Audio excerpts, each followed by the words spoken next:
They got this shit knocking low. They got this shit knocking low.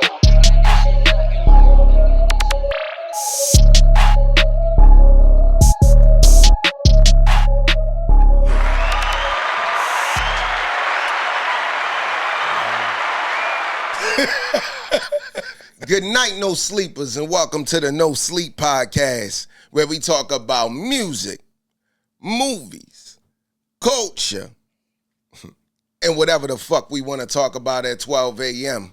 I'm your host with the most, L-Dos Shiki.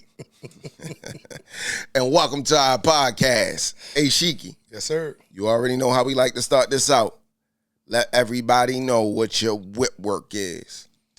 My whip work, which is kind of, it's been since we started talking about Crit last week, or it's been Crit for the new project, which is the re-release, the deluxe. But it didn't have me down the old Crit move, and so I've been listening to Crit all week. I would say the alarm. Where, you know, it's been my wake up song every day to get into it. Thank God for the day. Thank God for the morning. You feel me? So I've been starting my day with that every day. It's probably been my most played song all week, for real. Okay. I can respect that. You know, everything on that Crit project. Crit has been in constant rotation in the whip. Constant rotation. Subs going in Sunday. Yeah. I had to order some cable that I didn't have. You let me know if you need some help. I want to be there to be able to experience like the complete solution. I got to hear it for myself. Yeah, your boy Me helped me out. I had to order some wire. Okay. All right. Shout out to our brother from Me's 2 Cents Podcast. Thanks.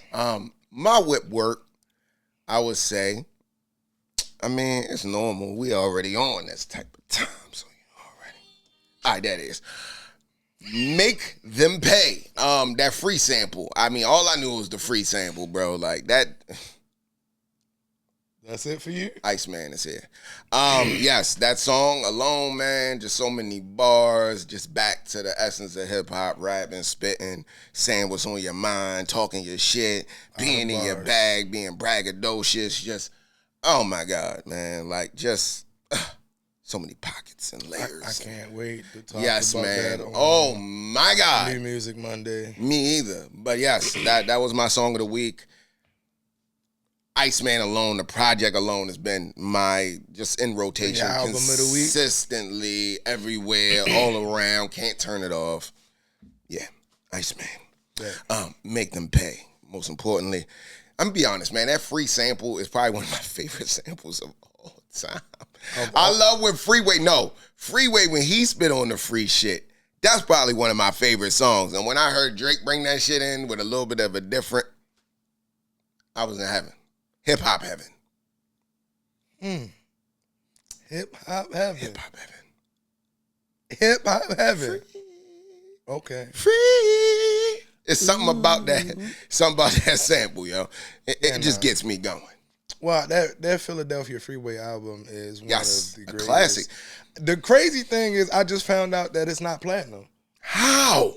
Exactly. Well, I mean, almost every nigga in my high school had it in their headphones. Exactly. It's hood platinum. It definitely went hood platinum. That Philadelphia Freeway was probably the top 5 most bump albums of that year. Yeah. And at least here in the North, you feel me? All the way in the North. Yeah, but I was just watching something where that joint was only gold. Like how? That's crazy work. How is that possible? That's crazy work for me. Exactly. All right. Cool, man. Hey, look, bro. Iceman. Moving on to the next piece of the podcast. Let's jump into our music video spotlight. In a music video that I would like to spotlight is a song entitled Got Me Singing by Jaafar Jackson. Jaafar Jackson is not new to the pod. Obviously, he's not new to the world. He is the star within the Michael Jackson biopic movie that's been out. Michael Jackson's nephew, Jermaine Jackson's son. Shiki, I'll let you start. What is your thoughts around the song, the video, the vision, things of that nature? What was your thoughts? It was surprisingly good. I so I hadn't heard any music from him, or I didn't even know Yo prior to the movie, right? So I should have known that some new Jackson music was gonna drop after this with the wave, and it was surprisingly nice for real. I didn't see it coming, no, did he? Okay. Well, I can tell you the reason why I picked this specific song, similar to yourself. I was on YouTube, I was scrolling. Obviously, since, my algorithm is probably based around Michael and Michael content, he popped up. Yeah, because you love a movie. I love the video. I love the movie a lot. And this video surprisingly came out a year ago. And I saw that. And he's also been doing music consistently for the past couple of years. And he was kind of getting pushed to the side because a lot of labels felt like he was trying to imitate his uncle, right? But then when I watched that music video, I did see some authenticity in who he is. Like, is he influenced by his uncle? Absolutely. Who isn't? And there's no way in the world you can say that he isn't. But I do like what he has going on. Pause. The music video was shot in Rio de Janeiro, Brazil. They dancing in the water, which I ain't gonna lie, maybe for some people y'all might not connect it, but it reminded me of Black Panther a little bit, although they were like dancing in the rain, which is not something new that we've seen in music videos, but like dancing in the puddles of water on a rooftop, and just some of the felt tribal. It felt tribal, and then also like some of the bridges and some of the ad-libs in the background. It's Michael-ish, but not all the way Michael. I look, man, I feel like the song is great, and the music video did a great job of painting a picture of how he wanted to come across in regards to the record. It's a feel-good song. The song is called Got Me Singing. Just like the movie, it's a feel-good movie, so I could see how he would have feel-good songs, because it's all about... All right, bro, we talking about the music video. Good. Oh, I'm sorry. Okay. My bad, you're right. We're not going to the movie. We're not even on movie spotlight. Yeah, you're right. At all. What was I doing? I'm sorry. Exactly. What move was you doing? Yeah. Exactly. Trying to pull a Jaafar Jackson move. Hey. That nigga had all the moves. And all the women, too. Some beautiful, beautiful, beautiful Brazilian women in that video. Oh, what? Okay, what would you rate the music video if you had to rate it? Give me a rating. Then. Out of the 5 figures. Hey, somebody recommended too that we change our rating system to either. And I was going to ask you on air just to kind of get your take. Do you think you remember? As we used to use the sheeps. I want it to be something that people can paint us as, so they can say, "Hey, the No Sleep Pod gave them 5 sheeps or 5 pillows." Like, because pillows or sheeps, pod. We the No Sleep Pod. What we moving to, cuz? What we moving to, cuz? I don't like sheeps just because. I mean, sheeps. You feel me? You know how I feel about sheeps. With the sheeps and shit. We gonna do the pillows? I like pillows or Z's. I like Z's. You feel me? You like Z's? You feel me? Z. That's a lot of. You feel me? Maybe that. Yeah, I like the Z's. Let's do the Z's. Do the Z's? Mm-hmm. Yeah. That. Yeah. Decided here on air. Y'all got it live and in person. Yeah, I didn't see that coming. Going forward, it's going to be 3.75 Z's. A Z. I'm going to give it 3 Z's and a half. You feel me? 3.5. I think it was amazing. It was good. Well, I'm gonna stick with what I said. 3.75 Z's. Oh, did you say that? Did I miss that? I said we gonna call it 3.7 just to make fun of you, because you always say 3.75, strong 3.75, 3.75. That's like your favorite rating for anybody that watches our channel. When shit just so I good. made a joke by saying that it's gonna be 3.75 Z's, and after you rated it, that's actually what I would give it. It's 3.75 Z's. But what's a quarter? I feel like if he continues to keep doing what he's doing, chasing his passion, consistently working, he's going to get better, and he's got a lot of potential. You're going to have to give us something that we haven't seen, though, in order to get out of the mic shadow. I get it. He came in there with his shirt open and all of that. That wasn't very Michael Jackson-ish. He threw the shit back like Michael. Threw it back and shit. Same shit, you know. That's what I'm saying. You got to figure, like, maybe you might just want to come shirt off, Not like, I just don't know. You got to find something different. Everybody trying to be Mike, though, and it's making it worse for him because he's actually related to Mike. Mike. So yeah, everybody always gonna give him a hard time. But yeah, moving on to the next piece here within the No Sleep Pod. Let's jump in right into our What's New segment. What is new? My favorite part. My favorite part. I love to talk about new news in the media. Chris Rock claims that he's dated the same women as Tupac. According to Chris Rock, Tupac didn't like him because they were regularly involved in the same ladies. Decades after that, people are still talking about Tupac Shakur, and this time it's Chris Rock with the mention. In the recent years, conversations surrounding the comedian have been laced with gossip about his infamous slap by Will Smith at the Academy Awards. Pac would never. As people continue to speculate about what really happened that evening, Rock recently switched up the chatter by saying he almost got into a fight with Pac, a longtime friend of Jada Pinkett Smith, after learning they were involved with the same women. He said, "It's always the same shit. We were fucking the same girls. He's always won that battle." For me, just kind of listening to the news report, definitely hilarious. It doesn't surprise me. I mean, it's an old saying, man. If you can if you can make a giggle, you can make the ass jiggle. Is that a saying? It's a saying, bro. It's a saying. If you can make a giggle, you can make the ass jiggle. It's a real thing. Is it? Okay. Yeah, I mean, bro, it's a lot of comedians, man. I already know that, they had to give the gab in that regard. And, when it come down to rap, if you can serenade a woman, we both know, that get the panties juicy. So, it's it don't surprise me. Did Chris Rock need to say anything about it? No, but it's Chris Rock. Like, I don't expect him to do anything other than that. So, I mean, that's really all I got to say. I don't think there's a whole lot to really dig into. But, Shiki, what's your thoughts? It's not the first time I heard this story.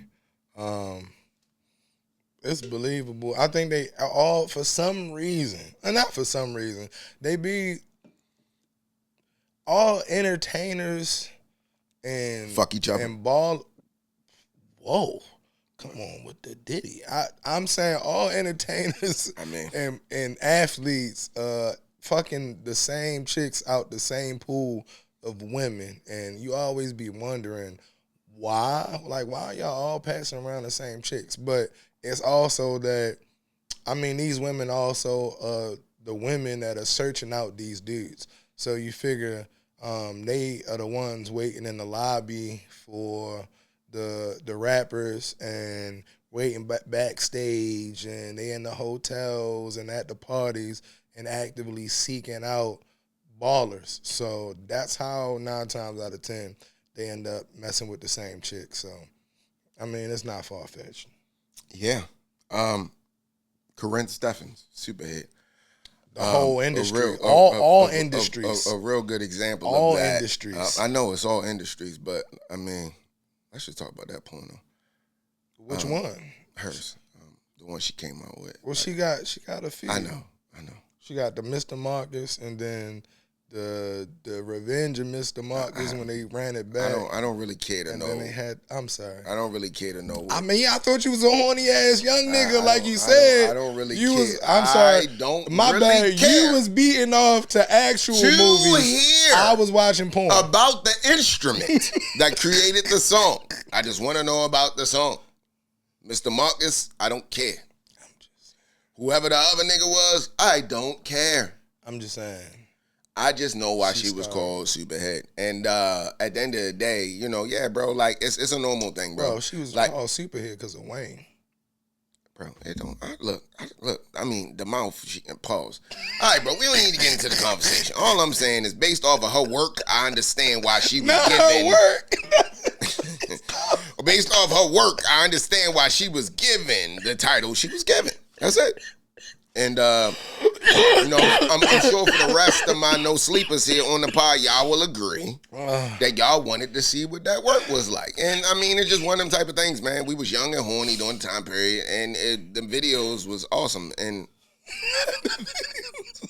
I mean, bro, like shit, man. It's the closest we could have got to it. We wasn't in the industry. We didn't get a chance to, experience that. But Corinne Steffens, shout out to you, sure. Yes. Yeah, man. I mean, hey, look, it don't surprise me that Tupac and Chris Rock has, entered the same cockpits. It's The same. it's not a surprise. Nothing surprising about it. Anything else to share, Shiki? No, All right, cool. not one thing. Moving on to the next piece here within the No Sleep Pod. Let's change the tone up a little bit. Young Dolph's killer sentence following plea deal. After cooperating with authorities, one of Young Dolph's killers who admitted to the crime learns his fate. 4.5 years ago, Young Dolph was gunned down in his hometown of Memphis, Tennessee. One of his accused killers has been sentenced.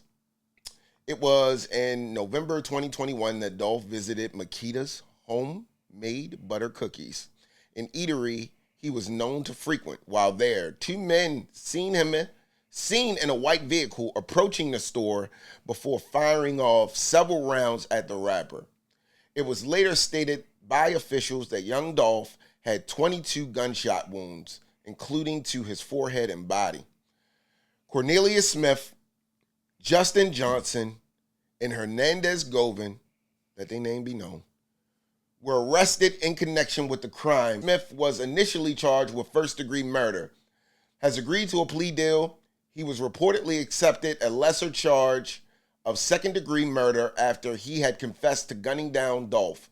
Moreover, Smith cooperated with authorities to help convict Johnson. Reports further say that Smith told police he and the others executed Dolph, real name Adolph Thornton, following a hit put on by Yo Gotti's late brother, Big Jook Johnson, has already been tried and convicted. Earning a life sentence, Govan also faced a lengthy sentence of his own after being alleged to be involved in the crime, but he was later acquitted. Shiki, what's your thoughts?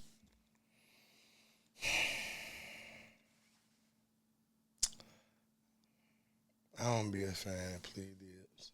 Yeah, me either. But, I mean, do you look at it for, like, the greater good? Because he told, so because if he didn't tell, did they have enough evidence to even convict all of them? You know what I'm saying? So it's like one of them type of things, like, would you rather take all of them with a lesser sentence or not get any of them at all, or maybe just get one and that justice really isn't served? So that's where my brain always goes when it comes down to some of these plea deals, because, like, what's the other option? I ain't gonna hold you though. I'm also not with the telling. I get that part. I do get that part. I'm like, I do understand. I just feel like everybody. You did the crime, you should do the time. I feel like everybody should do their job. Yeah, that's how I feel. I do personally. I feel like, I mean, R.I.P. Dolph, but he was also outside at the same point. This wasn't a one-sided beef. You see what I'm saying? Like, shots were being exchanged. Yeah, I feel like. You feel me? It's like, we don't know what bodies were tied to this. You feel me? So all these niggas was involved in criminal activity. And so with that being said, it's like, I feel like the state and the prosecution and whoever else is trying people has to do their job to be able to prove stuff, being it is what it is. And I feel like niggas that's in the streets, if you in the streets, shut the fuck up. Like, shut up. Like, if you go down and they don't go down, that's how it go. It's that simple. Like, that's how it go. You should have been better at getting away with shit. But to be telling so that you get a lesser sentence, I'm not with none of that shit, bro. Now, if we was talking about civilians and nigga witness something and so on and so forth, tell your ass off, bro. I ain't had nothing to do with this. I'm not in this life. You feel me? I just want justice to be served. Cool and shit. If you a good-hearted, clean, stand-up citizen, tell your ass off. You feel me? Make sure justice is served. But if you a criminal doing criminal shit, shut the fuck up. That's it. Shut the fuck up. Yeah. I mean, it's kind of like, why are you helping to solve the crime that you committed? I don't know. Cause you scared. Yeah. Cause you about to get the whole arm of the law, no Diddy. You feel me? For some shit you did. And when all them niggas pulled triggers, they should have all been prepared to go down. Whether they go down alone or together. That's simple, Yeah, bro. you're right about that. I 100% agree with that. That's But, I mean, for me, I guess it's a little bit of Now you love Dolph more. biasness. Yeah, that come because out of you a Dolph fan, so you feel a little different Fuck about them it. niggas. Cause it's fuck them niggas, Fuck cause them Dolph niggas. is your mans. And I feel that too at the same time. But also at the same time, Dolph was a street nigga. All was. this was in regards to street nigga business. It was. Yeah. Facts, man. I mean, hey, bro, I mean, I'm not going to say I'm not happy to hear that these niggas is getting taken down officially. But, That too. I am too, The plea but- deal shit, I get it. I Shut understand. the fuck up. Yeah, I get it, man. Shut the fuck up. Moving on to the next piece here within the news. Tony Yayo reveals who got Drake and Future to squash their beef. Tony Yayo is the latest person to claim Future will appear on Iceman. With Iceman just releasing, there was speculation around who will appear on the album. A few names have popped up in the rumor mill, including Lil Baby, Karol G, but perhaps the most significant artist is Future. As you are fully aware, Future and Metro Boomin's album, We Don't Trust You, is what effectively set off the mass anti-Drake campaign Facts. that persists today with Like That, the single that included a fiery and combative verse from Kendrick Lamar. 20v1. However, Drake and Future might be back on good terms. Weird, but kinda expected. But how they got back on good terms remains the question lingering on everyone's mind. According to Tony Yayo and Uncle Murder, it would have not happened without the assistance of Atlanta's finest, 21 Savage and Big Bank. Drake supposedly shot a video with Future and Big Bank, and 21 Savage is the reason the beef is squashed. Yayo said before being the latest voice to fuel the rumors of the Iceman collab, Future will be on Drake album. I told y'all niggas, Iceman is back. Stand the fuck up, Canada. What's your thoughts?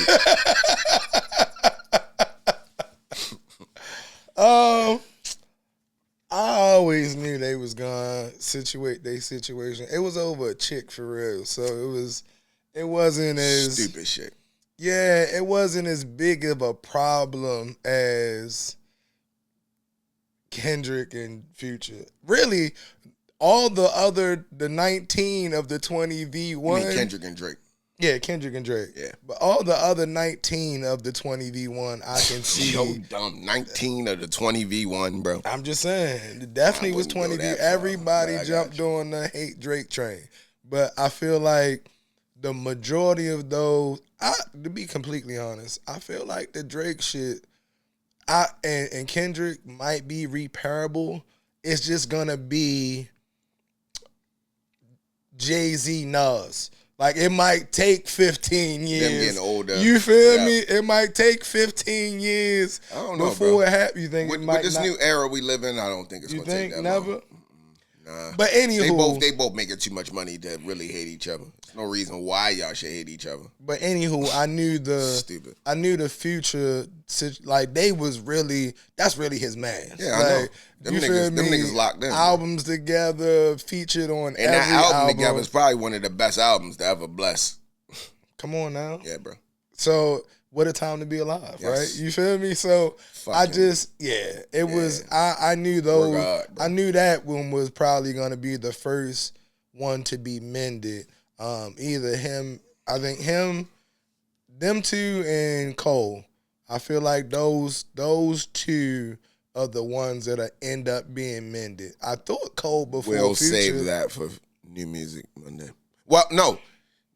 Y'all already seen what my take was on New Music Monday. Yeah, but I just felt like those two are the two out of everybody that don't fuck with Drake that we'll see end up being mended. Everybody else is in the air, but those two I felt like were the two. So him and Future getting back together, no Diddy, you feel me, isn't surprising to me, as well as who did it makes complete sense because look. it's 21. Like, 21 Savage is a real nigga. That's a real nigga, bro. Like he has a reputation of really being who he say he is. He's extremely well respected, not just in the rap game, but in Atlanta as a whole. And him and Bank, you feel me? Bank gets the credit that he gets, and people want to sit down and talk to Bank because he has the cosign, he got the clout, he really one of them one. So when you put them two together, you feel me? It's way more logical that people will sit down, have a conversation, talk about the root of the conversation, and move the fuck on. Is that 21 Savage? It's the Ran in Atlanta song stuck in my head. Ah, gotcha. Yeah. I'm so happy to see them back together. And now we need the album. Pause. Because that We Don't Trust You was not the album. You wildin'. You are wildin'. No. It wasn't. No future slander will be tolerated. That shit was mids. On the No Sleep Pod. It was mids. We don't trust you. It was mids. And we still don't trust you. It was it's mids. both tough. You are out of your fucking mind. Mids. Beginning to end. No skippables. You are crazy. It was Reggie. But back to what we're talking about here tonight when it comes down to Future and Drake squashing their beef. I'm happy to see those brothers squash their beef. Facts. The Iceman project as a whole. And, Future did his thing in Future fashion. I got put on with a new artist, Molly Santana. And that was tough too. So, hey man, I'm not mad. Good project, good collaboration. Happy to see those brothers back together. And like you said, I hope they're coming out with an album together. That'll turn the sum up. That's all I got. That's all I got, man. That's all I got. All right. Moving on to the next piece here within the No Sleep Pod. Chance the Rapper officially announces Coloring Book 10-year anniversary tour. I know I say this every episode. I know I say it every fucking episode. I'm not missing this tour, bro. Chance the Rapper. I don't care whose turn it is to go first. Chance the Rapper. What I'm telling you is all these concerts you talking about, I hope you got some money stacked to pay for those tickets. Yeah, you a grown ass man. Nah, nigga, look, I'm gonna let you know. I don't know if my checking and my savings is set up. I don't know if I'm able to afford all of these tours you're talking about, my brother. Have to sell dope, But I'm going. If I would have sold dope, I'm going. I would have fucked Shorty for the second time we was talking about on the last episode. If I had dope in my pocket to pull out, I'm going, to hit bro. the bumps. But I don't. Going. Coloring Book is one of my favorite albums of all time. And you just gonna skip me and shit. But go ahead. Do your thing. Yeah, we get to listen, man. We talking about Chance the Rapper, probably one of the most slept on artists of our time, one of the most lyrical artists of our time. He is the predecessor to Kanye that we needed, and he doesn't get. I think it's because he was for that time. He had that buzz, and I think niggas stopped fucking with him when he was all about his wife. When he was getting married, and all his boys started becoming mad about my wifey and being in a relationship and God and all that shit. Niggas stopped fucking with him as much as they once did, which I feel like was asinine. You mad at a nigga for trying to be a good person and honor your union and things of that nature, but niggas don't be wanting to hear that shit in rap. So I felt like he got less support after that.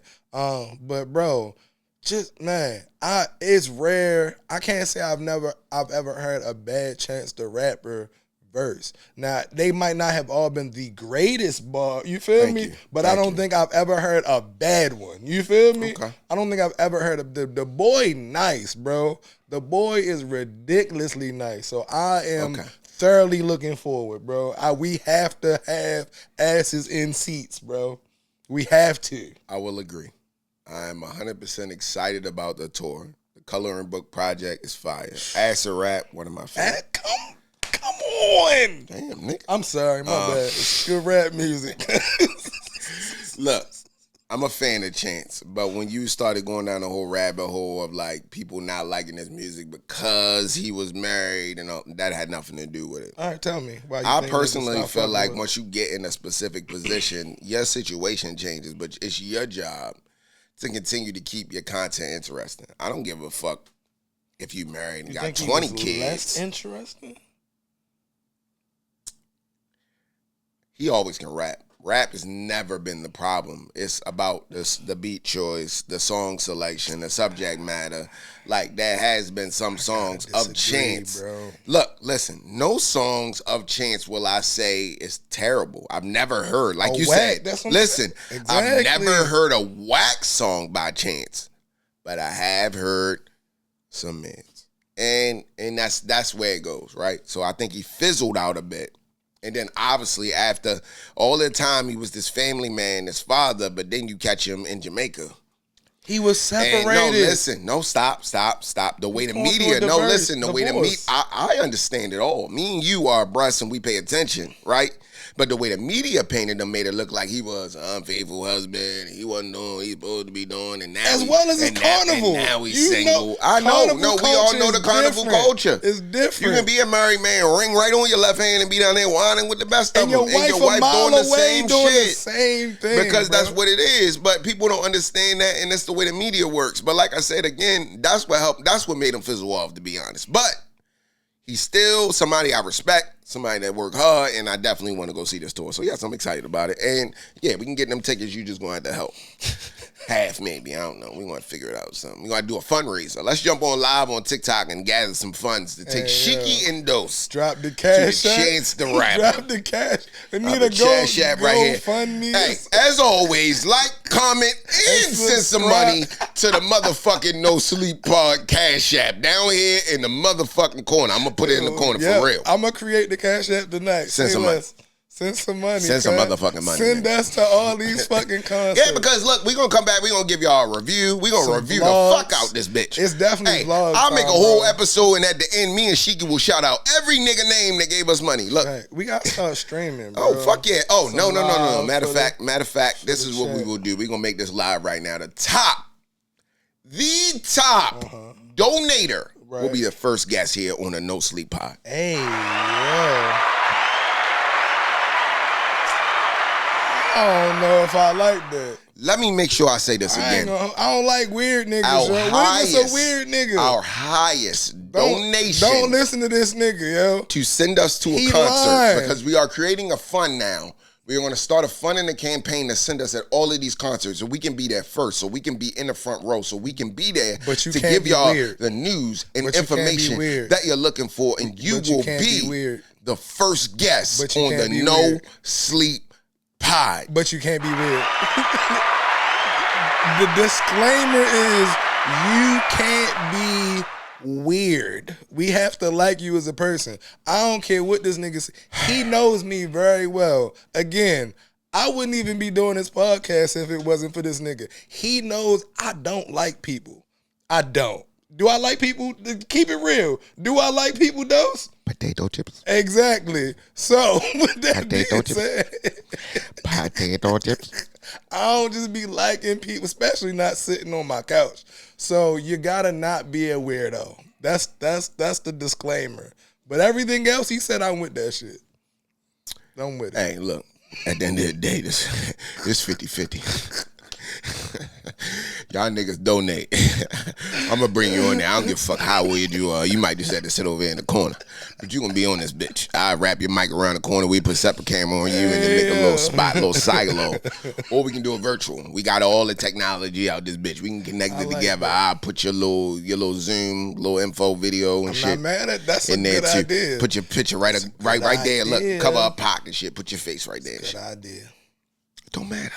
You gonna be a part of our first guest. You be the first guest officially on the No Sleep Pod. Let's say it again. Send us to all the concerts so we can get you guys live fucking footage. There we go. This is the most important piece here within the pod. Racist streamer Chud the Builder hit with attempted murder charge after courthouse shooting. Following a shooting at a courthouse in Tennessee, racist streamer Chud the Builder has been hit with attempted murder charge. A racist live streamer named Chud the Builder, known for shouting the N-word online, has been arrested and charged with attempted murder. Yes. The 28-year-old man, whose real name is Dalton Etherly, is currently being held at the Montgomery County Jail, according to the Associated Press. In addition to the attempted murder charge, Etherly has been hit with a plethora of other charges. For instance, he has been charged with employing a firearm, doing a dangerous felony, aggravated assault, and reckless endangerment with a deadly weapon. These charges stem from an incident that took place in front of the courthouse in Clarksville, Tennessee on Wednesday. According to reports, the police phone calls, Etherly allegedly instigated a fight with a man outside the courthouse. The man allegedly approached Chud the Builder and attacked him with his hands. That's when Etherly allegedly took out his gun and shot the man. I'll start. I didn't know much about Chud the Builder. My algorithm don't even revolve around that type of shit, so I ain't never see that nigga. But at the end of the day, Shiki brought it to my attention. I did some searching online. I ain't gonna say a pretty big deal, but obviously he's been a big talk amongst, black media and white media, obviously, for the things that he's been spewing. And anytime I can see one of them cracker-ass crackers get slapped upside the fucking head, I'm happy to see it, right? And when I say cracker-ass cracker, that's no disrespect to my non-melanated people that's out here, that I fuck with, cause nigga whites. Look, I FNWs. There's some white people out here I fuck with, Facts. I fuck with some white people, but for the cracker-ass crackers, yeah. That's what y'all deserve. It's a difference. That's what y'all deserve. Definitely a difference. Y'all making them look bad. And I mean, I definitely feel bad for the brother that did get shot. Hopefully he's good. Hopefully it's a minor injury. Did he die or anything? He shot himself too. That's all. I don't know if you missed that part, but he also shot himself in the arm. He cheddar bobbed himself too. Cheddar bob. Bitch. In the midst of all that shit, and I saw the picture too. Himself. He looked a little bit like cheddar bob, like he got Down syndrome. So, no offense. I mean, you gotta be a little off to be actively outside trying to provoke niggas with the word nigga. Yeah, it's a little something off there. That brother's been touched. But what's your thoughts, Shiki? Man, fuck him. Fuck him. He on my fuck him list. No fuck Diddy. him all. Fuck him who? Hey, fuck him all. Man, we done took it to another. But anywho. Who said that? We know. Okay. Listen. Now, Louisiana. This the point, though, bruh. I hope they put this nigga under the jail. I think his bail like $1.2 million. He's poor. I saw he raised like $100,000, but at $1.2 million, even at 10% ain't enough. They're gonna need more collateral and all that shit. And I hope he gets put under the jail, as well as he a fairy. Like literally, they have video evidence of him doing fairy shit. So once he get in that bitch, the white Aryans ain't gonna fuck with him because of the fairy shit. And the niggas not fucking with him. So I don't know how long he lasts in Gym Pop. And I think you might be wrong about that. What? They gonna be fucking with him. Not in the way that he want to be fucked with, though. Oh. They gonna be fucking his shit out of there. I give you that. He definitely gonna be holding niggas' pockets and handing over commissary. That nigga ain't gonna be able to shit straight for weeks. Yeah, but that's what he get, bro. Like, people be doing shit, especially we also in a time where it's cool for the blatant racism. You feel me? Like freedom of speech. Right now, supposedly. Right now, we are in one of them times where they trying to overturn everything we did in the 60s. They redistricting, and then with this MAGA movement, it's just way easier to be openly racist, right? Yeah. And so with that, two things. I'm actually a fan of the in-my-face racism, right? And I say that because when we have Democrats in office, you feel me? You know, I'm not on either side. It's two wings, same bird. You feel me? But when we got Democrats in office, it's underhanded racism, right? It's like you don't know who really do or don't fuck with you. They don't have the mitigated gall to just be in your face saying nigga and shit and trying to provoke you and this shit. But when we have specifically the Trump Republicans in office, they with the fuck you nigga shit. Yeah, and facts. I like it though, because I know where to go, where not to go, who to fuck with, who not to fuck with, who for me, who not for me. You feel me? I know how to guard myself and my family. I know where to spend my money. I know these things because it's in my face, right? Yeah. So that's one of the pluses of that. But on the other end, they are openly racist to the point where as though they feel like they can't be touched. So it's like at the same point, you know who do and don't fuck with you. At the same time, it's like you're more likely for some shit to go extremely left because they feel like there's no consequences. So then you come to a Chud the Builder where I feel like I can just actively provoke niggas over and over and over again on camera, hoping that I get to pull a weapon. And with that being said, you know, I'm a certified instructor, firearms instructor. I'm who you come to get your carry, conceal, and all that here in Maryland. And with that, we know that it takes a certain mindset and calm to be able to carry on a daily basis, right? That's the one. Your mental capacity is the biggest thing when it comes to being able to carry a firearm every day. And I think we had this conversation before. I feel like the psych exam should be a requirement for anybody that is allowed to carry and own a firearm. These are questions I'm asking immediately. It's crazy. If you think you can just go out here, do whatever you want, cause a ruckus and pull a firearm, you were thoroughly misled. Stupid. Especially here in Maryland, this is not a stand your ground state, bro. If you got time to pull a gun, 9 times out of 10, you got time to get the fuck up out of there. And if you, but he was in Tennessee, so the laws are a little different. I'm talking for the people where we at. You know, you feel me? It's like in most places, it's further down south is most of those stand your ground spots. Yeah. But even in that, with that, at the same time, bro, if you carrying, you have to actively be caring more about the people you into it with than yourself. But I'll say too, like, not to dig into gun laws too much, because you know we don't do a whole lot of political talk here on the No Sleep Pod. But you know, obviously, you know, I had a little bit of experience with, you know, Pennsylvania. And, you know, I'll be honest, bro, that probably is one of the most easiest applications and processes that I've ever done in my life to Everybody get a gun and buy and purchase and carry a firearm.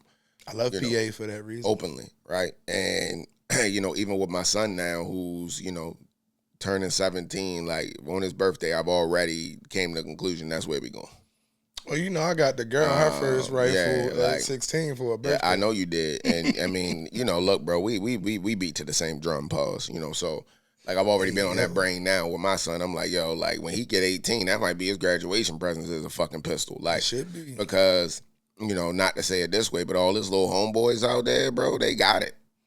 They already know. They've been hunting since they got school. Whips and they got guns in them whips. You know what I'm saying? Like, it ain't no joke. You know, it's real. Like, so I just want my son to not be the one that's going to be left out. You know what I'm saying? And also to be the one that get caught in a situation. He the one that's slipping and the one that's not aware, being in a state where everybody got him. You know what I'm saying? So it's like you got to make sure you train your people properly.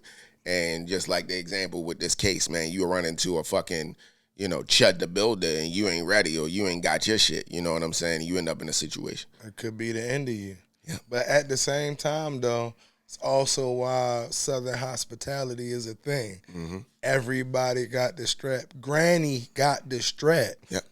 When you in a place where it's an open carry, Mm-hmm. The respect has to be at an all-time high because, you feel me, it could go down immediately.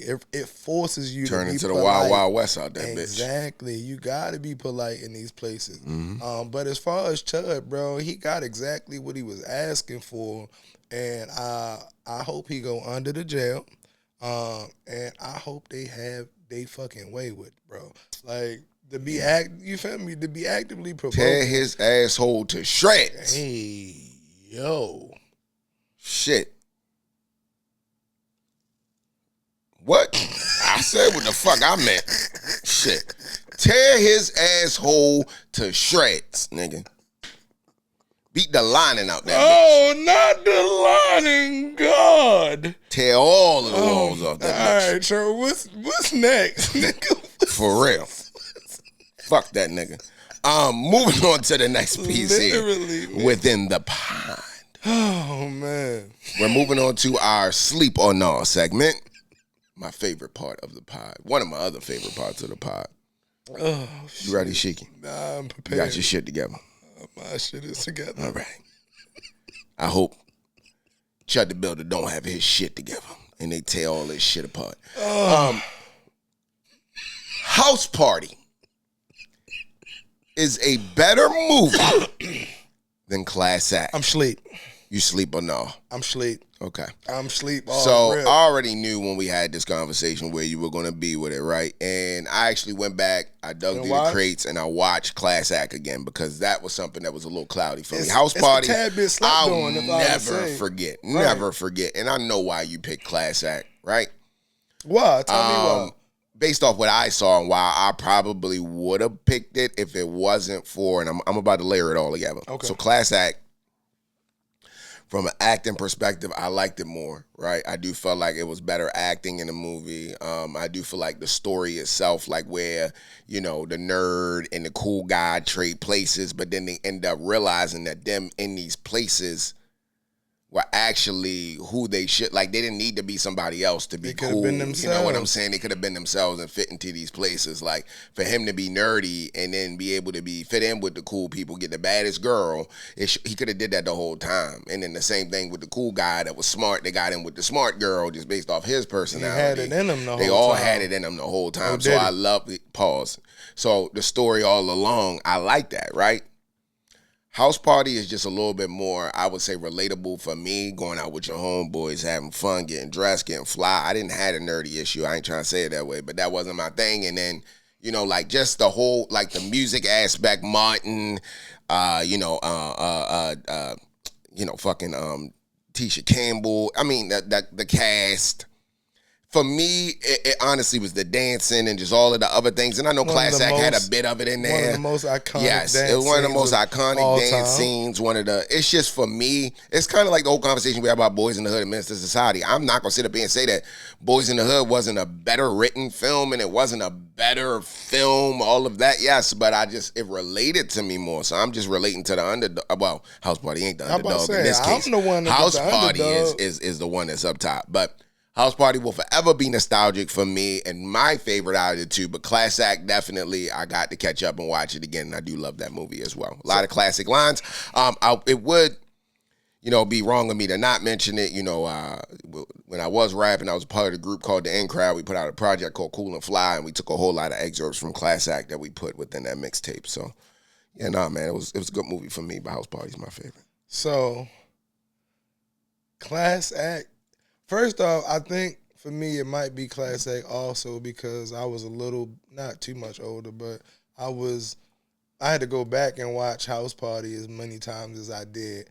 Class Act was on, what's it, HBO? Whatever cable channel it came on regularly, so I watched it more than I watched House Party for one, without having to pop in a VHS or something, right?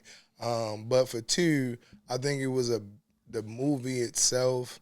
I like the premise of the movie better. I felt like they had to do more acting in that movie as well. I like the supporting cast of Class Act better than I like the supporting cast of House Party. House Party, I mean, you had Martin, right? Which was cool. I mean, you got parts of him where they was just bitching him with not picking up him to the That end shit of the was movie hilarious. and him having a dragon breath and all that shit. That shit was funny, right? And so him No, being a what about Tisha? Tisha was cool. I don't know, bro. I've always been a dark skinned. It's nothing wrong with that. But it's not even Tisha, the light skin, and it's not even why I like Tisha. I like Tisha's personality in films. It had nothing to do with her skin. Yeah, and I think Tisha is hilarious. Yeah, she's funny. I think she's funny as witty, hell. fun, But and beautiful. That's a plus. But I like her personality. Yeah, but I think I know what chocolate joint you're talking about. I didn't. Anita from Class Act and Hillary Banks from Class. Hillary Banks, yes. Them two. Danita's fine. I'll take the female interest like in Class Act over. I'll take. I don't know, bro. I thought it was funnier as a movie with God damn. You don't be hitting on a girl. You be hitting on a bitch. You feel me? My man, listen. So I be fly when I go to school. Exactly. So just the terminology, getting he was way funnier in that movie. Kid was way funnier in that movie than in House Party to me. I don't know, bro. The dynamic, just the running through the blacks and wax, and it's like all of it was better, bro. I just think it was a better movie, bro. I think it was funnier. I think it had more depth to it, and the supporting cast was better to me in Class Act. Both, I think it's 1A, 1B though. It's not one that I'm super sleep on. Like, I'm not mad if you House Party over Class Act, but for me personally, I'm definitely Class Act. That's one reason why, like, you know, and just so the no sleepers can have a bit of a, you know, full circle moment for it. Like, this is why we really do what we do, is because, like, you noticed last week me and him had an argument about probably an unpopular opinion. Like, most people don't like Men of Society over Boys in the Hood. Like, Boys in the Hood is known as the staple. And today, me and him are now having an opposite conversation where I am, appreciative of, the top film versus the underdog. Well, no, it's me again. I'm underdog. You're underdog. I guarantee you people House Party over Class Act. 100% they are. For sure. They are. Most people are. Duncan Penderhees. I mean, it just shows, like that, bro, like, we so much alike, but so much different too. So it's interesting dynamic and kind of what we do, but, just wanted to wrap that up. But nah, man, House Party's gonna be my favorite. Yeah, it's cool. But hey, I also, respect in House Party, I don't like the fact they had 40-year-old niggas. Full Force was like 50 years old playing high school seniors. Like, shit was just unbelievable. I mean, there's a lot of movies that be like that, though, bro. I mean, I'll be honest. That's all I'm saying. It was casted better. My man, Tommy was in Class A. He was. Come on, bro. Tommy was in there. Bro. Supporting cast was way better in Class A. Yeah. Hey, but House Party's still my favorite. But moving on to the next piece here in the pod. I'm going to skip this one because we already discussed it in New Music Monday.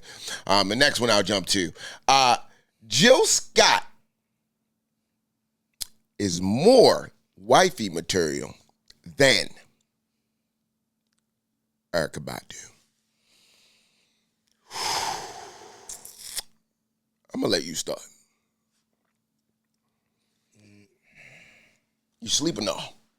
Nah, I'm rocking with that. Okay. I'm rocking with that. What's your I'm rationale? going to say that. I'm about to say, this is my rationale for that one. Erykah Badu. Fucked up too many niggas' lives. She the queen mother, bro. Poison Ivy. But that shit also toxic. Poison Ivy. It's so. It's hard to put this one in words. I just got out of a relationship with Erykah Badu. You feel me? Is where it's just, I don't know. If we just go down the line, like, this shit, Erykah Badu will change your life, right? And at the same time, have you questioning life. You feel me? Like, we seen Common go to the crochet hats and the sweaters. We seen 3 Stacks put on fucking shoulder pads and go for all that. wigs. You feel me? Like, we J Electronica, like we've seen these niggas change and become like these grand spiritual beings, right? And knowledge of self go through the roof and niggas go vegan and you feel me? But at the same time, it's like you see the aftermath of a Badu. You feel me? Jill Scott feel like home, nigga. I don't, if that's the best way I can explain it. Jill Scott feel like she gonna cook you a good meal, right? She gonna suck you dry, clean you up, and tuck you in.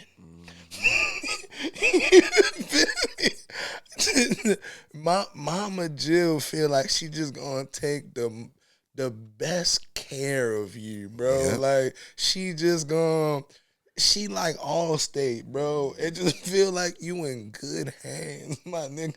Fucking For with real. a Jill.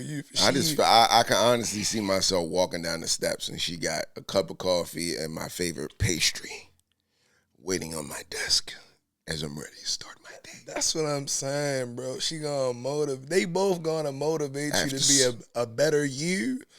After getting out the shower, It's a level of toxicity come downstairs on my lunch break. With women that wear waist beads and care about your zodiac sign. It's just, there's a level of toxicity that comes with that, bro. Like, yeah, bro. And at the same time, So you remember last episode I was talking about the coke sniffing female? She wore waist beads as well. Oh yeah, any woman with waist beads is a problem. Yeah, you have to be fully prepared to deal with a waist beaded female. Any chick I've ever dealt with that wore waist beads was toxic. If you smell shea butter, question your decisions. Yeah, but like a different toxic. It's not a ratchet toxic. I get what you're saying. You feel it's a woke toxic. Yeah, like, and I think woke toxicity can be worse. Cause that nigga, yeah, that shit will have you questioning life. Like ratchet toxic is like your car window's gonna be broken. You feel me? Your car gonna be keyed. Shit like that. You feel me? You gotta duck lefts and rights. And she got a smooth jab. She gonna call her brothers for bullshit. She gonna be on bullshit. Yep. Woke toxic is you question who you are as a person. Like, you question life. Like, shit just be, bruh. They will politely drag you. Have you ever been politely drugged? Yeah. Do you feel me?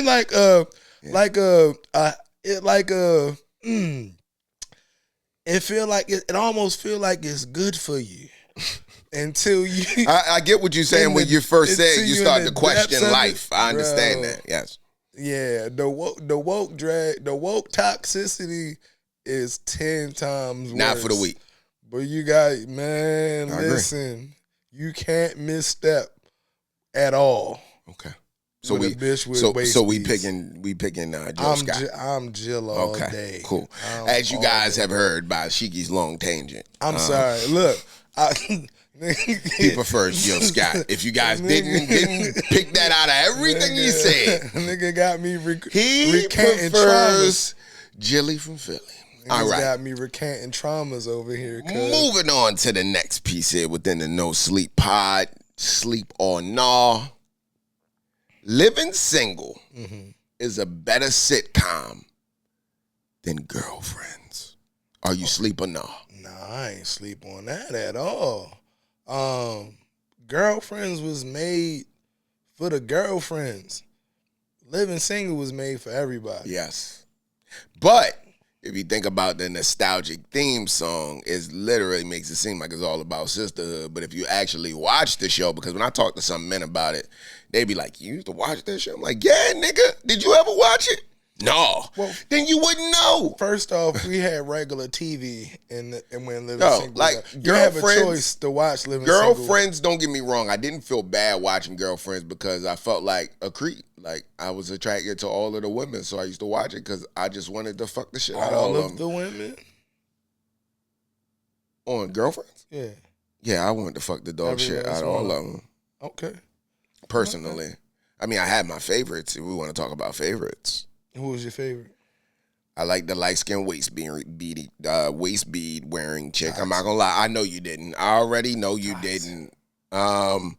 Obviously, I like Diana Ross' daughter. She wasn't my favorite. My favorite was Tracy. My favorite was. I feel like she's done Tracy. enough that she's not Diana Ross. Yo, all right, bro. Can I say what I want to say, bro? I'm me, nigga. Shit. Tracy Ellis Ross. All right, I can put more respect on that name. I'm sorry. You. That's all. I can't remember all the names, yo. Not Tony, yo. The Tracy. other one. No, I'm about to give you my one. Not Tony, because Tony the taller one. Mm-hmm. The other one. That was my favorite. She was my favorite. The caramel brown skin. The one that cheated on her husband. Yes, that's the one I wanted. I wanted her. I'm naturally be attracted, and it's bad. That like, I kind of do like toxicity a little bit to a certain extent. I'm a little toxic, and I like a little bit of hood in my tea. Just a twist. But yeah, her. I forgot what her name is. No sleepers, y'all can let me Tracy know. All day, bro. And then from her, I would move on to Tracy, and then the waist bead, and then Tony. I didn't like Tony like that. She was my least favorite. Tony was cool. She at the look at, but my least favorite. The level of bougie she was never attractive to me. Nah, but Living Single. Yes. Living Single is. It's just I'm not. And I don't think it was again. It was just. I think it was a more maybe just Kim all inclusive show. Like the only dude you had on Girlfriends was Moneybag Yo. William. With my man William, right? And he was like that nigga Moneybag Yo embraced that shit too, though. That nigga William wasn't that nigga. That nigga wasn't looking like William, but I ain't your girlfriend. Exactly. Hey, but yo. William wasn't relatable at all as like a nigga and shit. But you feel me? Overton Wakefield, lamest Jones, nigga of all time. You bro. feel me? God damn, what was the one that was messing with Max Kyle. Shaw? Yeah, Kyle. Kyle was the coolest nigga on the show. Exactly. Max in my opinion. Shaw, attorney at law. I fucked with him. But yeah, bro. The dynamic was better. It was more hip hop too, though, because it was Queen Latifah. So you feel me? It felt that she was rapping on the yeah. Exactly. The intro was better. The situations were better. It just was more relatable for dudes. So yeah, I'm Living Single all day. Yeah, I would agree with you on that one. I mean, for me too, and it's like. Back then, I didn't really have to worry about wanting to look at it to fuck the bitches. I mean, not bitches, the women. Like, I think the only person I was looking at on that show, like, I probably would have gave Kim Fields the business back then. And yeah. That's when she was, that's peak. Yeah. Peak Kim I Fields. love me some Kim Fields every time. That rack was and I ain't gonna lie, it was some times where Maxine, and sometimes I didn't like her. The whole time. What? Nah, sometimes I did. Because when she got real goofy, it was a little, like, I'll be honest, like, I like goofy women. I like goofy women, but they gotta maintain their cuteness. And when you start making, like, them crazy faces, that throws me off a little bit, and she used to do that a lot sometimes on the show. She was a little animated in the face. So look, that's just me and my pickiness. I was Max. Max was number one for me. Nah, Kim Fields. Kim was. I guess I give. I ain't gonna hold you. I thought Queen Latifah was solid. I know niggas hate Queen Latifah for some reason, but back then I wasn't mad at Queen. You gonna drop the womp for the Queen? See? She's a beautiful black woman, nah, but I don't think it's not with the womp she ain't. ain't. Not with the womp she is. I fuck with Queen Latifah. We up here talking about crushes from a sitcom perspective. Queen Latifah ain't in nobody goddamn list. Nigga, we talk about attractiveness for women in shows. I love Queen Latifah as far as she just ain't my type. Older Queen Latifah, no. Also, nigga, she don't want you. Queen Latifah. Well, I mean, look, at the end of the day, You can't feel bad about saying something about a woman that's not targeting men. I mean, What you mean? She had a nigga on every season. on the show. Yes. Yeah. She had niggas in real life. It wasn't believable. Man, who you calling a bitch? All right, bro. UNITY. All right, bro. You can't say it ain't proving that she don't like some. All right, bro. Look, her sexuality don't play a big factor. But what I'm saying is who she is and how she carries herself is not attractive. Did you believe Queen Latifah is the equalizer? None of them. None. I don't believe in anything. It's the I don't. equalizer. I'm be honest, yo. Like, I love Queen Latifah, but just believing her to be like As the equalizer. the equalizer crazy. is hilarious. It's That's crazy. I'm like, crazy. physically, this is Or impossible. what was it? Taxi. Well, did you see when she on a bike in the beginning of Yes, the movie, yep. and she's supposed to be going through New York Yep. City on a pedal Yep. bike? You know her ass through ain't doing traffic. it. I You know said, she not hey, doing yeah. it. You already they know. just be doing. They shit. exaggerating, They yo. just be doing shit. They exaggerating. Yo, you know what else was crazy for me? The movie when she was her and LL Cool. Nigga, I take all my hat off to LL. That nigga had to pretend like he was in love with Queen Latifah in the movies. Like, Hey, I don't do that, yo. It's the queen. hey, yo, they also was in a movie. She was in a movie with Common, too, nigga. That Mr. Right movie is probably one of my favorite movies, and that was hard to believe. Like, It was hard to believe Common is a basketball player. yeah, that was hard to believe, That was too. the- that was the only very thing I hard to couldn't believe. No, believe but I couldn't was believe. common I couldn't sense. believe Queen Latifah as being of loving. All right, bro. All right, yo, look. hater, bro. No, I'm not a hater. Yo, at the end of the Ain't day, nothing wrong with the look. queen. All right, and I never said it was. I'm telling you about my type. My type. My type. And nobody is referring to Queen Latifah as a sex icon or a showstopper or the most beautiful in the industry. It is what it is, Maybe bro. she born with it. People Maybe in this it's world Maybelline. are attractive and not. Some people might say, yo, that nigga Dos ugly as fuck. I don't give a Nigga, fuck. definitely say that nigga Dos ugly as fuck. That's cool. Fuck him. Fuck him. Queen Latifah ain't there for me. But that's it. But yeah, now Maxine, if we going, she Okay. was my number one on that Cool. show. But yeah, I'm living single over girlfriends for sure. Cool. All right. Moving on to the next piece of Sleep or No. Samuel L. Jackson, this one to get us going, is a more versatile actor than Denzel Washington. Are you sleep or no? Nah, I give you that. Okay. I'm an avid believer that Denzel, people like, excuse me. And people- Samuel L. Jackson typecasted too, but Yes, he but does. He stepped out his realm a lot. I just feel like he has definitely way more roles that he's not Samuel L. Jackson than Denzel Washington. I say this all the time.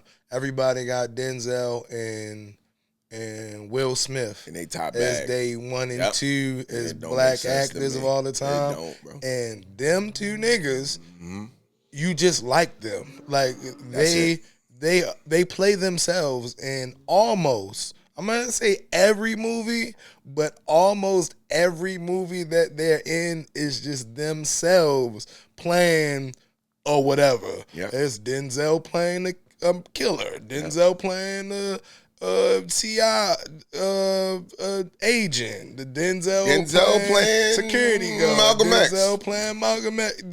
You feel me? It's just you love them as a person so much that you like them in everything that they do, being whatever. It's Will Smith goes to space.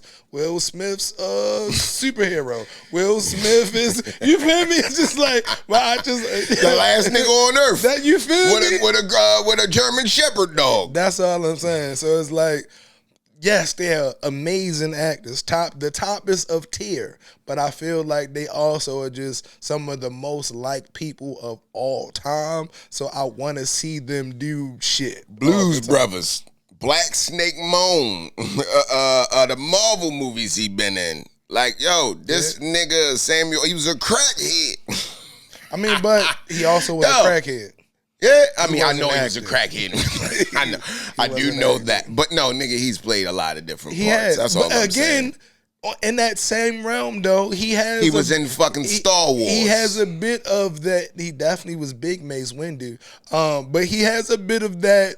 I'm Samuel L. in He does. every movie. But I think he's less Samuel in every movie yeah. than Denzel in every movie. Exactly. But All Pulp three of Fiction. them. All three of them. Yeah. They typecast. They are typecasted, but I think that if I had to say, if we talking about versatility in comparison to Denzel and Sam gonna win, in my opinion. So it's Denzel in every fucking thing, bro. Nah, I'm not sleeping on that one. Okay, cool. I wasn't sure we were going to line, but hey, I just throw these things out there. Our last sleep or no, and this actually came from a couple episodes ago. Tamala Jones. She is the lady that played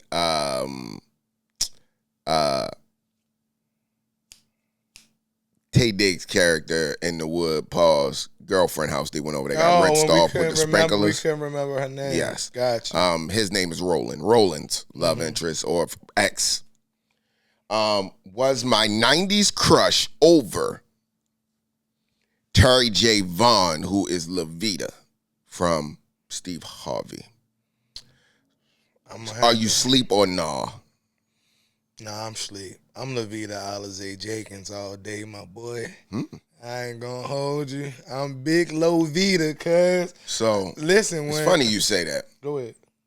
Because for her, I'm gonna be honest, she probably been one of my favorites, like How to Be a Player. She played in a lot of movies, bro. Yeah. And they both kind of got similar personalities. They loud. They were meant to be like they typecast. They were they were the black female stereotypes in that time frame. The loud, ghetto, black girl in the films. That's typically the roles that they played, or the airheaded. I think Levita did that more than Tamala did, but I don't know. Down for Sadie Bear though, cuz she was a rider, cuz she was a rider, and but I take it just because. The main reason is because I had more of her. That's all. Like Tamala was in a lot of movies, yo. But you did. I avidly watched the Steve Harvey shows. Yeah, what I'm telling you, I was watching it too. I watched every episode. I've seen every episode of the Steve Harvey show minimally 3 to 4 times, right? So I have the connection I have with Levita is different. Like she's been in my living room far more. You feel me? So it's just. So when I think about she's fresh. Is fresher of all the things she did as Levita, so on and so forth, as well as her not ever not being Levita. Like that, I don't care. Granted, yes, typecast is the loud ghetto joint on every joint on that show, but she also was herself. True to herself, didn't give a fuck how people felt about it, so on and so forth. And like I said, the qualities of being down for your nigga 110%, a rider, supportive, and she wasn't dumb. She just was ghetto. So she played. They did make her as like an airheaded blonde with the black version, and on TV. I'm going Levita all day. They used her bro. smarts as comedy relief all day, bro. But no, man, Tamala Jones, bro, she's played in a lot of different movies. She didn't got around. I've had more Levita. I just had more Levita in my living room, bro. Look, what was she in Booty Call?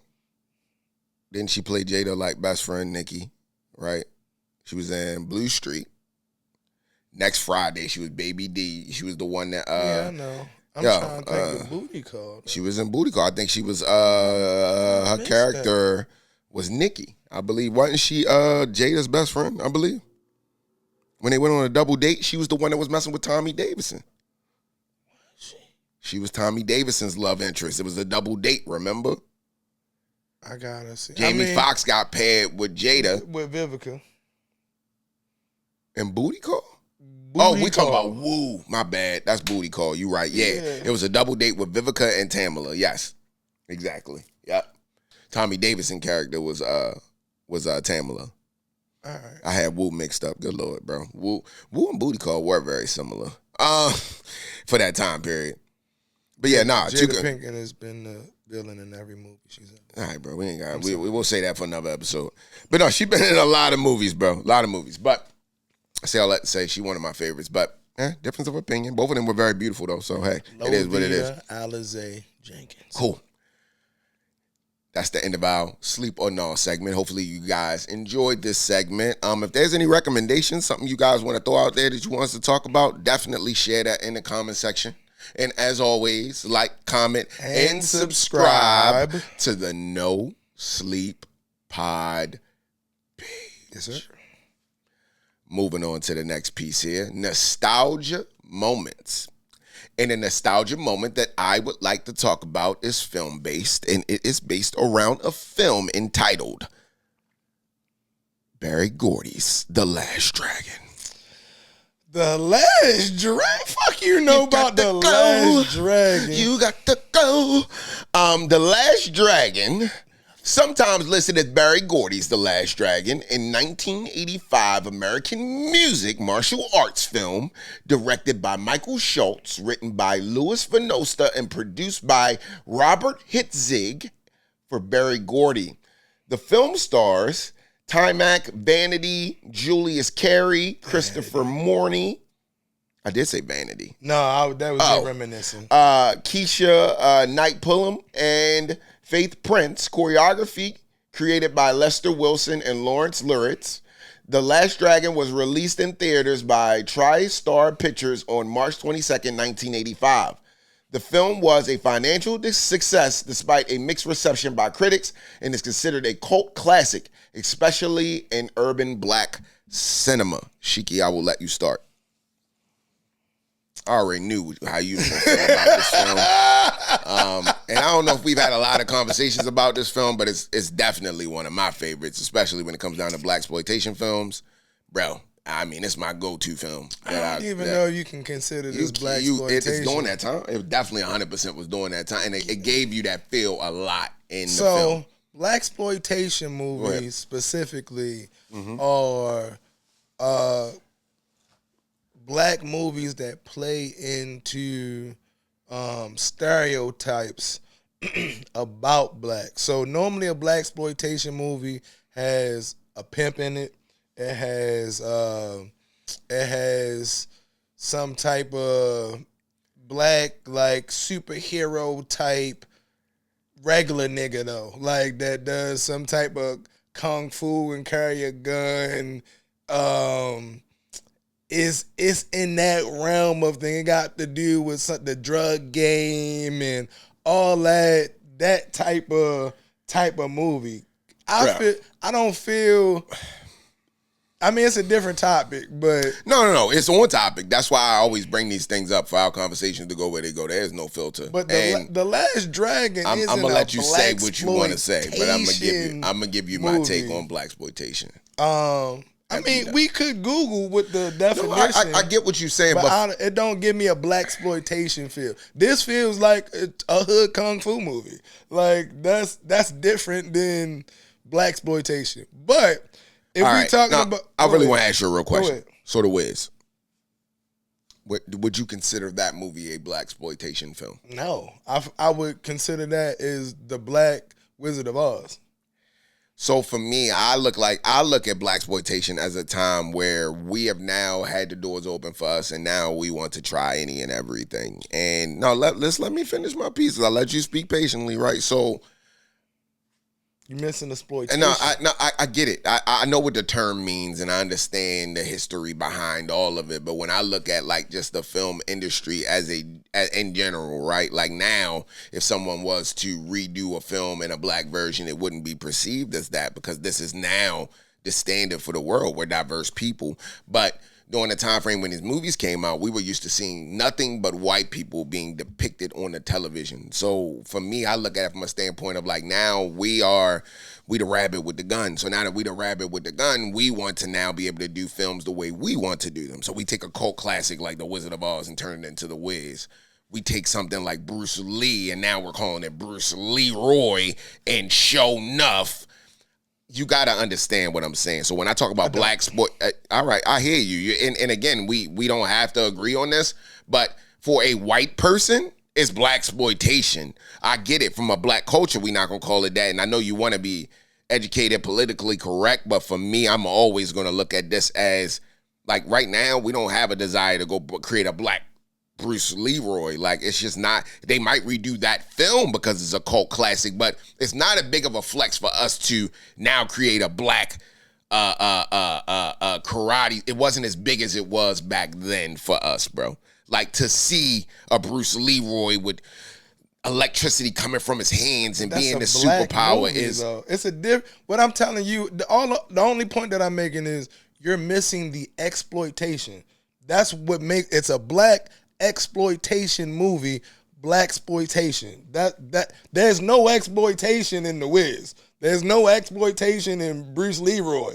These are just black films. They're low budget because the budget was low, nigga, because they black films. But there's no exploitation in these. We're not being depicted in a bad way. They're not digging into stereotypes of black people. You think that black exploitation is a bad thing? Because I don't personally believe that. No, I'm telling you, it's the depiction of what they think of us. They think we doing crack. I don't believe in that either. They think all the bad things you can think are dropped into these movies. There's none of that in The Wiz or The Last Dragon.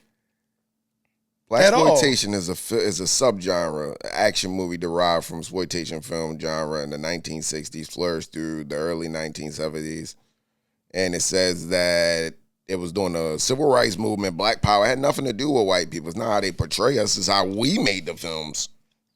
Exploiting the black experience is what I'm telling you. There's no exploitation. U.S. Griffin said that the blaxploitation genre was to be against. Okay, they say the genre was to be against the black community by perpetrating racist stereotypes. Exploitation. There's none of that. And these are just black films. But anywho, The Last Dragon is one of my favorite movies of all time. So I'm glad we're talking about this because if you haven't watched The Last Dragon, go watch The Last Dragon. I wanted to be Bruce Leroy so bad. It came out in 85. I was born in 86. I've watched this movie my entire life.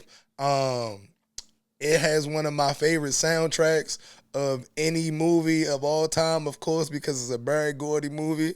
When you got that glow, the feelings right. You feel me? It's the power of imagination. Oh, when you got the glow, you got the glow. Come on now. So I'm man, what? I love this movie. Vanity was one of the finest things to ever be put on the screen. That boy Prince, boy, he did his thing back in the day. But you got Vanity in there, so much karate, kung fu, the representation of seeing black people in these movies was humongous back then.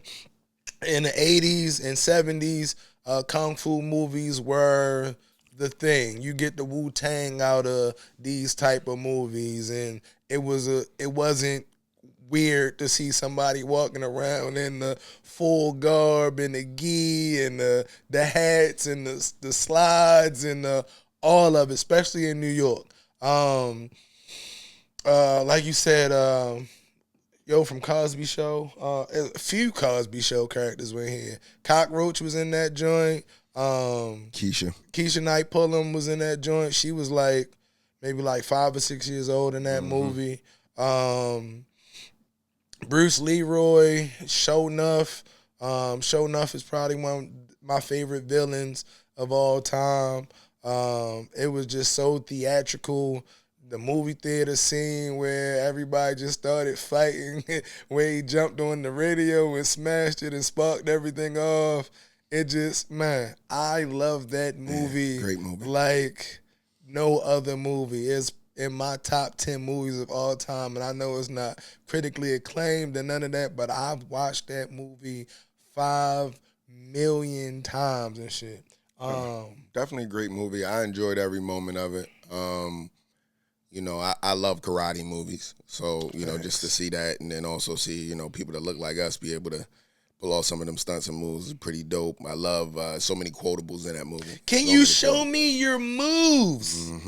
Now, not to open back up the subject, but this article I'm reading from a black exploitation standpoint, you know I'm not gonna be able to live it down, right? Pimps and hoes, bro. Look, bro, Last Drugs. Dragon is on this list, along with I'm Gonna Get You Sucker.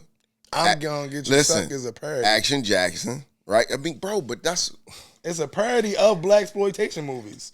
I get you, bro. Ghost Dad. I remember that movie. That was one of my favorite movies, actually. Bill Cosby, fucking classic. I had that on fucking cassette tape. Tales from the Hood, Original Gangsters, Jackie Brown, which we both know, Pootie Tang, Undercover Brother. All these Black all those Dynamite. are parodies. You reading a bunch of parodies Yeah, of black exploitation Superfly, movies. which is new. Undercover Brother 2. Superfly isn't new. Superfly came out in 2009. I'm talking about the It's a newer remake. version. Yo. And but Superfly was Last a black exploitation Dragon is movie. still on this list, bro. Fuck that list. All right.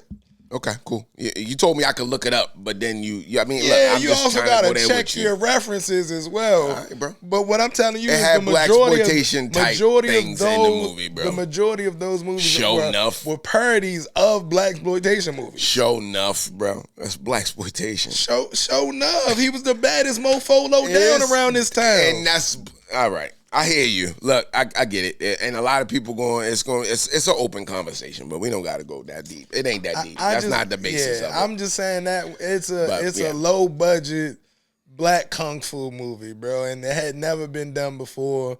Again, soundtrack amazing, acting was amazing. It's good. Good movie. It was good because he also really knew martial arts. So a lot of the black exploitation movies where they had like niggas doing kung fu moves and shit like that were horrible. So I know you've seen Black Dynamite. Yep. Black Dynamite is a parody of those movies, and like where the bad cut scenes that's what I'm saying. I've seen a lot of black exploitation films. I know, bro. Trust me. I've seen that. So, but this one was real. Like the fight scenes were I'm not lit. disagreeing with you. It was. I don't know. It's just one of my favorite movies of all time, bro. I got you. I can recite that movie start to finish, all the songs, all the dialogue. I've watched that movie a million times. And I believe you. It's a good movie. It is a great movie. All right. Hey, well, I'm sure most of you guys have seen the movie. As always, I hope so. Share your comments in this section. Let us know your thoughts around the situation in this nostalgia moment in time. Great movie. And as always, like, comment, and subscribe to the No Sleep Pod page. Moving on to the next piece here within the No Sleep Pod. Let's jump into our movie spotlight. And the movie that we would like to spotlight this evening is Jackass, Best and Last. The official trailer has released. Johnny Knoxville and the gang for one final fling at the big screen, featuring all new stunts and stupidity along with the greatest hits and biggest laughs from the past. Jackass, Best and Last is a joyous, raunchy celebration of all the mischief, camaraderie that you've come to love and expect from these idiots over the past 25 years. So grab your dumb little buddies, raise your glasses, and come experience the cinematic event that promises to be the last time you'll ever laugh this hard in theaters. I will start. Man, Jackass definitely was a big part of, I would say, like, what my teenage into, like, 20s. Nah, man, it's like, if you think about, like, America's Funniest Home Videos, but something that's a little more raunchy and, obviously, a lot more raunchy and just like that slapstick comedy, during that time frame, it was something that was, funny to see, but just some of these stunts these guys used to do is ridiculous, and they actually used to do it, and they were just aggressive with it and did not give a fuck, like fucking themselves up on camera consistently. And man, MTV, I used to tune in and watch Jackass all the time. So I'm definitely looking forward to this and just seeing the trailer, like seeing some of the older characters, seeing them age, and they still on that bullshit. And they bringing some new people with them. So seeing the new school of the Jackass motherfuckers in there as well is going to be interesting. I mean, Johnny Knoxville doing some stunts in there, yes. Nigga fuck around and die. Gray hair and everything, bro. Yeah, bro. Them motherfuckers is in there doing it too, yo. So I'm excited. I definitely want to check it out. Don't know if I'll go to the movies to see it, but definitely excited to see it. I felt like it was something we should speak about because, I know me and Shiki definitely, came up during that time, and I'm sure a lot of our sleepers did as well. Our no sleepers did as well. But Shiki, what's your thoughts? I just hope the nigga survived the movie. The shit used to be, shit used to be outlandish. Crazy, yeah. But I think they're going to do a lot of flashbacks, too, because I saw that in the trailer. Okay. So I do feel like they're going to use those old, like reenact some of those old scenes with new people, but then also probably show those old scenes as well, because I saw some clips from when they were younger. Gotcha. Did somebody die out of that group? Probably. I think somebody I ain't did. Been connected to me either. Them and their tomfoolery. But yeah, I don't know. I just you weren't a Jackass consumer? I mean, I watched every so often. I watched the first movie, which was in 3D, I want to say. Yeah. And then the whole end of it was just a random dildo 3D dildos coming at you on the screen. I mean, bro, it's white boy humor, and I was about to say that it's definitely big, white boy humor. White boy but humor. I'm a fan of it sometimes. I mean, when it gets too gay, I'll be like, it gets really. But really, it's funny in some senses, bro. Now that some of the gay stuff ain't my thing, but I like white boy humor. Yeah, I was about to say they. I mean, them niggas was real stuntmen. So it's like. They was out doing wild shit and really risking life and limb, breaking bones and all that to do dumb shit for entertainment. I don't know if I care about it at 40 years old. I ain't gonna hold you. I'm probably not gonna watch even on. I would wait for it to come on stream. I would watch it on Netflix. I would. I'd give it a spin. I'd have give it a spin. Really, really, really nothing better to do. You know that's where Steve got his name from, right? No, I didn't. Al Steve. At first he was like, I'm gonna call myself Steve O, but then he started to flip it around and it was like, Yo, Steve is where that came from. But yes, it came from. I'm not saying because his name is Steve. I know, so but you think about Steve O and then the A, it was Ayo Steve, and then he dropped the A and it was Yo. Kind of like how, L-Dos started with L-Dos EM and niggas started calling me Dos, and I was like, yo, what's the EM? And just dropped it in the L-Dos. His name was formulated the same way. Gotcha. Yeah, but Steve-O. Okay. Yes. But I don't care. Hey, if you guys are into Jackass and it's something that you be interested in seeing, I mean, again, you be lying if you say you didn't see the clips growing up. So if it's something that you're interested in, something you want to see, it's a nostalgia moment for you, definitely check it out. Let us know your thoughts, and as always, like, comment, and subscribe to the No Sleep Pod page. Yes, sir. Jumping into our next piece here. Second rendition of A Dose of Dating. Hey, yo. All right, I'm locked in. I'm locked in for this one. Let me hear some of these outside stories, cuz what you got going on? So, I know last episode we had talked about the situation with the young lady. This situation happened probably like a couple of months before. But, she had asked me where I met the young lady that was, doing lines off of Facebook dating. There was another young lady that I met off of Facebook dating. And, she had messaged me. And it's typically a little odd when, you're the first person to get a message. Typically on dating sites, you got to message the girl before she messaged you. But she messaged me saying, hey, handsome. And I said, hi. And she sent me her number. And said, FaceTime me. So immediately my guard's up. But I'm not gonna lie, I was intrigued because I've been catfished a lot on these sites. Right? So typically when I meet any type of woman and we talk, first thing I want to do is jump on video.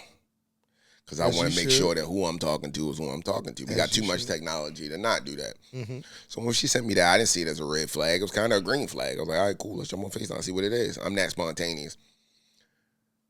Immediately when she answered the phone, I knew something wasn't right. She had a pink bonnet on her head, and no offense by this, but this young lady was definitely touched. And when I say touched, By a person? No, like touched. Like she was a bit touched, which mean that she wasn't. Everything wasn't. It may have been some type of maybe The tism? a little bit. She had a touch of the tism? A little bit. She had a touch of it. And when she answered the phone, I could tell immediately by her voice. She's like, hello, how you? All right. She's like, I'm good. How are you? I'm good. What you doing? I'm like, chilling. Oh, okay. You like my bonnet? She had like a pink bonnet on. I was like, it's nice. She was like, yeah, I got it. It was on sale. It looked cute on me, don't it? I was like, yeah, it's a nice bonnet. It's a nice bonnet. So we started just having regular conversation, things of that nature. She was like, oh, so what you like to do for fun? I said, oh, yeah, I like to, do music. Me and my friend got a podcast, things of that nature. She was like, is killing me. and she was like, oh, okay, yeah. She was like, I sing, right? I said, you sing? She said, yeah, I sing. You want to hear something? I said, yeah, go ahead, play something. The whole time, I'm just dying laughing inside. With a Baltimore accent? Yes, bro. It was the craziest thing I've ever dealt with in my life. And everything in my mind, I wanted to hang up the phone, but I'm not rude either. I'm actually like a gentleman, Girls right? with autism need love too. I'm bro. on the phone, and I'm going to be honest, too. The other thing kept me on the phone, too. It was obvious she was laying in the bed, and she had no clothes on. Like, it was one point when we was on the phone, the camera kind of went down, and I saw she like, you can't see my titties yet, and too early. I was like, so I kept me on the phone, too. She was naked. So I stayed on the phone. And I appeased her. I let her sing. She turned on some. I bet you did. And she played on like a Tink song or something. Tink, T-I-N-K, Tink, like the girl. And she was singing, and I was like, I can't hear you over the lyrics. You can't sing over the lyrics.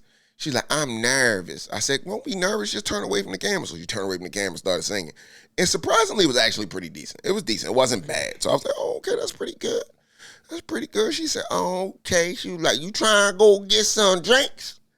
I said, well, I'm chilling right now. Maybe I can go out a little later and get some drinks. Where you want to go? She said, I'm trying to go to the Krusty Krab. I said, the Crafty Crab? She said, get a Krusty Krab. I said, okay, cool.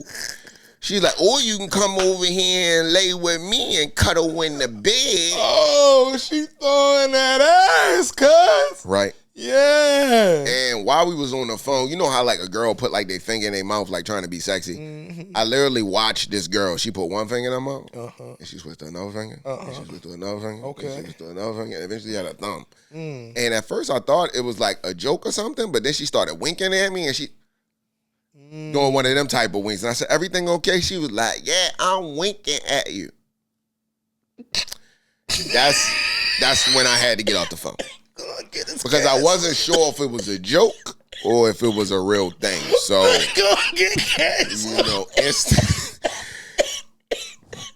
instantly. Oh, we gonna get canceled. My kids needed me for something. So I told her that I would call her back. And shit. I never spoke to that young lady again. You never spoke to her. The head was stupid. I couldn't do it, bro. I couldn't. And it was gonna be I'm gonna be honest, bro. Like, these are the type of things that put me in a situation that I'm in where I'm like, I'm giving up, yo. Oh shit. I'm giving up, yo. Like, I don't understand how these things can happen. And I get it. I get it, bro. I get it. Look, I get it. In the world, there's gonna be different people that go through different things, and I'm not judging the young lady, but just some of the stuff, like, I just was not expecting it. It threw me off completely. And I really interested to hear how our No Sleepers would have responded to something like this. Like, what do you do in that situation? Do you hang up on her and say, sorry, I can't talk to you because you're not on my level? Or like, what do you do? Like, I'm not that type of guy. So I gave the conversation a chance, and once it got where it was too much, I had to disconnect. And that's really the extent of my story. I would say for my brothers that's out here dating, you might want to get her to maybe send you a voice message or a video message or something before you jump on FaceTime with her, because you have no idea what you're talking to until you jump on the phone with her. And that is the ending of my dose of dating. Moving on to the next piece within the No Sleep pod, I would like to present to you guys I can't breathe. You all right there, Shiki? Shiki's classic. Oh shit. Oh shit. Oh, my chest. Oh. Oh, this nigga. Oh, I'm crying. All right.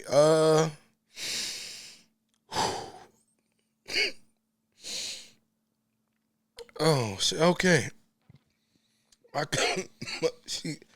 Shiki's classic album is a classic. Tonight, what the fuck? I'm fucking lost. Take Care. It's Iceman drop.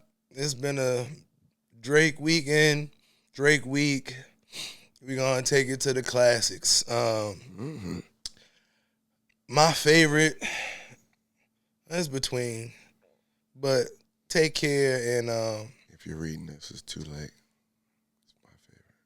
But I know it ain't about me. I'm about to say nothing is the same. It's not about me. But anywho, Take Care though was the one that was the one. Yeah, back when he was still putting Ross on and making him hot. Fresh Wayne features. Excuse me. Man, if you ever broke up with a girl, it probably was the soundtrack. If you was ever drunk and needed to rekindle and was thinking about rekindling some shit, this was the soundtrack. Him and Rihanna was still cool. I mean, just quality Drake, bro. This when everybody was fucking with Drake. The stop, pause, flow that he made hot. Let's see. I mean, we might as well go through what was on that joint. Let's see. If we go Take Care, you just put Take in there. That's the first thing that come up. Over My Dead Body. It's the I don't think it's not one skip this whole joint. It's but not. It's a good project. Over My Dead Body, Shot for Me, Headlines, Crew Love, Take Care. Like I said, Marvin's Room. Everybody has drunked out and asked to that that song. Buried Alive, Underground Kings, Will Be Fine. Make Me Proud, Lord Knows, Cameras, Good Ones. When the good ones go, Jesus Christ. Oh, Lord. Doing It Wrong, The Real Her. Niggas thought they knew the real her. You didn't. Look What You Done. Hell Yeah, Fucking Right. Practice. The Ride. Oh, The Ride. The Motto. I mean, it arguably his greatest piece of work to date. Yeah, man, that's all I'm gonna say. You, what a time to be alive. If you haven't heard it, you've been under a rock somewhere. Go play it.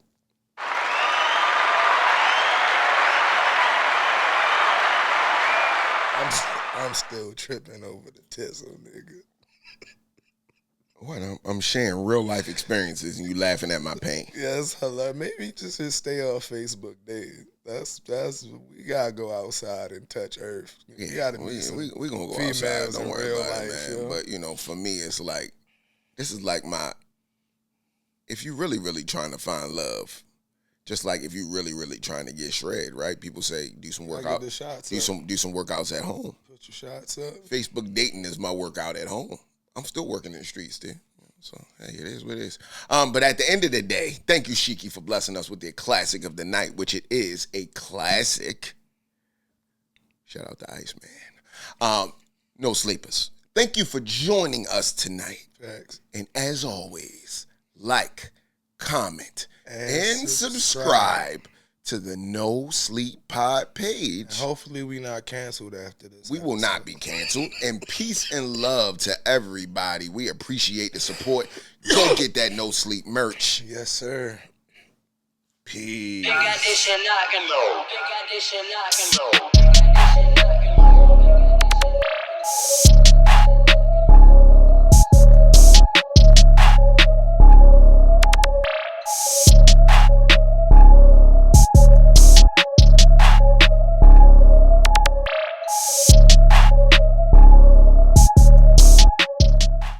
knocking low. Man, I wish this shit was here. I want to see this shit up close and personal before I start fucking selling it to the masses. Oh, the clothes? Mm-hmm. Yeah. I mean, that's Doug shit, yeah. Have you seen your sister shit? No, I only saw the pictures that they sent. Yeah, I need to see Bro, this we shit. just gotta start promoting it. Bro. Yeah, listen, bro. I just specifically that windbreaker. I really want to see what that shit. But yo, look this- like. this- But I just want to see what the embroidery looks like. All right, but listen, we done talked about our vision from the beginning. We want this out the mud. So if we want it out the mud, Oh, my bad. I didn't realize. it was already recorded. Because it wasn't lit up. we don't got That's the why I red- told you we might need to replace this as well. That's next we don't got up. the red light, so I Humble don't be- beginnings. Nigga. But what I want niggas to do is go back and look at footage like this, right? And be able to remember where we started. So regardless of what the fuck the logo looked like, you the perfectionist, me more of the passion, the vision, the future, and like what we're trying to build. I start selling this shit. People had an OG beginning, first original, no sleep prints, bro. This is what it is. So this is our first version of what we rolling out, and what we got to offer is what people can accept. So we gotta start pushing what we got.